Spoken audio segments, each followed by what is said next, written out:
So in these steps, the teacher determine what new informations and skills that we want our learners to have mastered when they have completed our instructions expressed as goals ya. Jadi kita yang pertama kita adalah bikin goals-nya dulu ya. Atau mungkin kalau misalkan dalam konteks kita bikin lesson plan atau kita bikin RPP ya berarti kita tentukan dulu KI-nya apa, KD-nya apa kayak gitu ya. KI berapa dan KD apa seperti itu. Next, conduct instructional analysis. Jadi skills apa sih?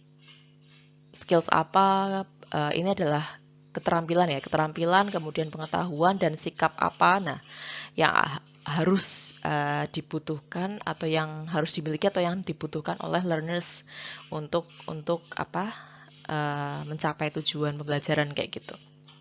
Jadi we conduct the instructional analysis first. Jadi dari dokumen KI dan KD yang sudah kita tentukan kayak gitu ya. Kita pilih misalkan, oke, KI KD sekian, kemudian kita lihat skill apa, kemudian pengetahuan apa dan sikap apa yang akan dibutuhkan oleh si siswa kita. Nah, kemudian yang tidak kalah penting juga adalah kita menganalisis dari segi si learnersnya, dari segi si siswanya. Mereka current skillsnya sekarang tuh seberapa sih gitu. Jadi kayak mereka sekarang kemampuannya seberapa, kemudian mereka preferensinya seperti apa belajarnya. Oh, mereka nggak terlalu suka kalau belajarnya atau mungkin learning style-nya ya misalnya. Learning style itu kan dulu ya waktu SLA ya, semoga masih ingat ada visual, kinesthetic, auditory misalnya. Oh, mereka nggak terlalu suka visual, jadi mereka mungkin auditory seperti itu misalnya. Atau sebaliknya, oh mereka lebih cenderung visual nih. Dan attitude-nya mereka terkait dengan bahasa Inggris misalnya, seperti itu seperti apa. Nah, karakteristik mereka itu seperti apa. Dan settingnya juga. Nanti pembelajarannya mostly akan dilaksanakan di dalam kelas misalnya. Ya kalau konteksnya sekarang nggak bisa settingnya di dalam kelas karena sekarang kita kan sedang daring misalnya. Jadi itu harus diperhatikan juga. Oh berarti nanti ketika membuat RPP ya harus daring konteksnya ya, situasinya, settingnya karena sekarang sedang pembelajaran jarak jauh misalnya. Jadi itu harus diperhatikan dari awal. Kemudian performance objektif. Nah, performance objektif ini seperti tujuan pembelajaran. Jadi tujuan pembelajaran ini derive dari instructional analysis yang pertama tadi. Jadi apa sih yang dibutuhkan KI-KD-nya itu apa? Jadi KI-nya apa yang pertama? Kemudian KD-nya apa? Nah, ini adalah tujuan pembelajarannya itu apa? Tujuan pembelajaran yang dibutuhkan sama siswa yang kemudian harus kita rumuskan di dalam RPP, ditulislah di sini, right performance objectives gitu ya. Jadi tujuan pembelajarannya itu apa?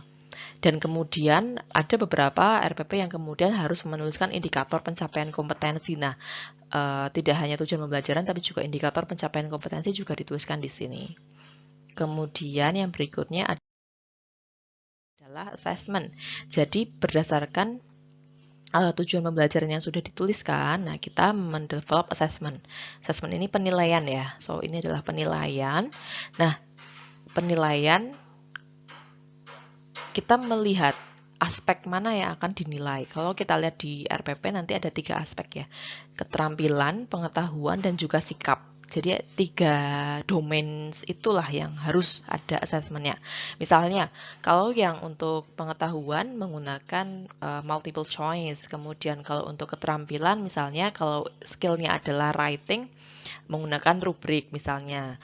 Kemudian kalau skillnya adalah speaking, menggunakan role play misalnya, assessment instrumennya. Nah, untuk yang sikap misalnya dengan observation sheet dari si guru, jadi diamati. Sikapnya diamati dari si siswa itu, seperti itu. Nah, itu adalah assessment instrumen. Jadi ada 3 tadi ya, sikap, pengetahuan, dan keterampilan.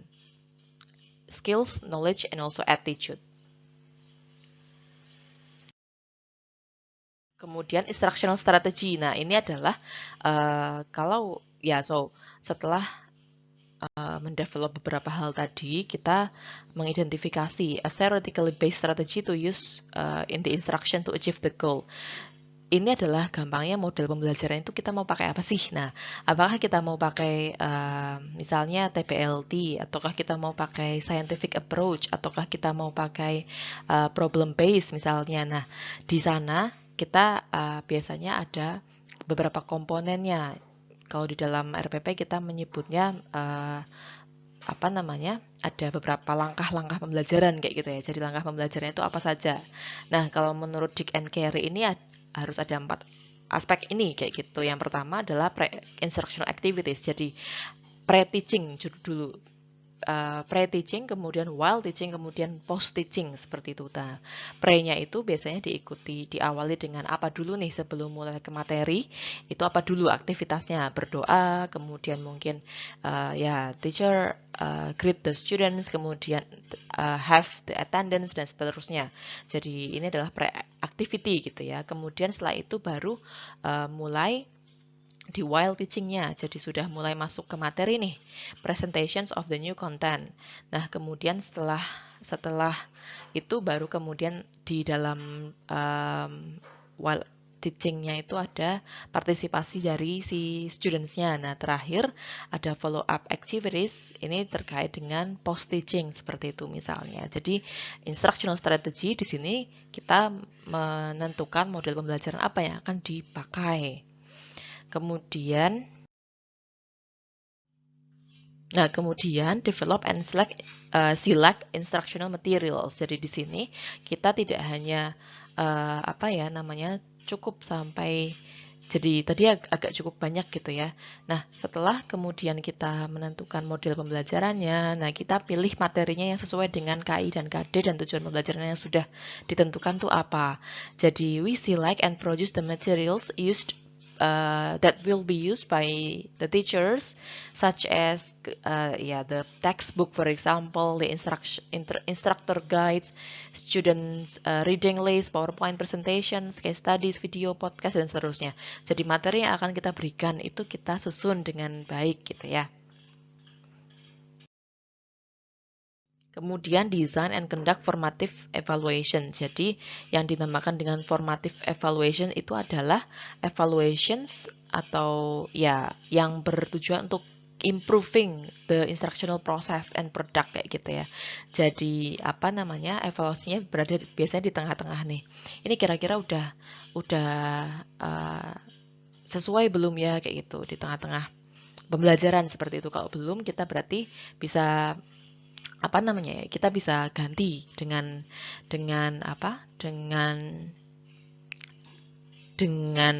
teknik yang lain misalnya, atau dengan materi yang lain. Oh, ini materinya terlalu sulit, oh ini materinya terlalu mudah. Nah, kita bisa ganti. So, we conduct the evaluations to improve the learning seperti itu. Nah, yang berikutnya adalah revise instruction. Jadi di sini revise instruction ini sebetulnya bukan hanya bukan hanya satu step saja, tapi ini adalah ongoing process. Jadi tidak hanya di satu step saja, tapi dia sebetulnya kita simultaneously review the process of learning. Nah, kira-kira mana yang butuh di revise kayak gitu ya.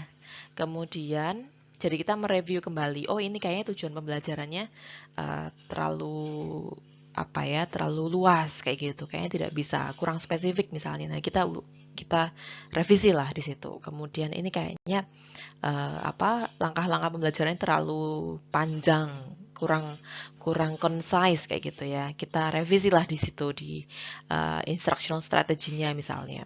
Nah, yang terakhir adalah design and conduct summative evaluations. Jadi kayak evaluasi yang terakhir banget, apakah desain pembelajaran yang sudah saya buat ini apakah sudah mencapai tujuan pembelajaran atau belum nih? Apakah tujuan pembelajaran sudah tercapai atau belum? Kayak gitu misalnya. Kalau sudah tercapai, oh berarti dia sudah bagus kayak gitu. Kalau belum, apa ya yang salah? Apa yang kurang di sini misalnya seperti itu. Oke, so itu adalah model proses dari pembuatan instructional design kayak gitu ya dari awal sampai akhir. Nah, yang kemudian berikutnya adalah principles. Jadi kalau kita ngomongin tentang instructional design principles, ini berkaitan dengan apa namanya prinsipal dari learning principles gitu ya. Principles dari pembelajaran ya. So these principles are actually related to the learning principles. Ada 3. Yang pertama adalah contiguity di sini. Apa sih maksudnya? Jadi ini adalah sebetulnya kalau ngomongin contiguous gitu ya, contiguous. Ini adalah kayak tadi simulations gitu ya, kayak activity. Jadi kita mau pasang target siswa kita misalnya akan belajar membuat text recount. Nah, kita nggak kemudian semata-mata langsung kasih mereka activities untuk bikin teks kayak gitu.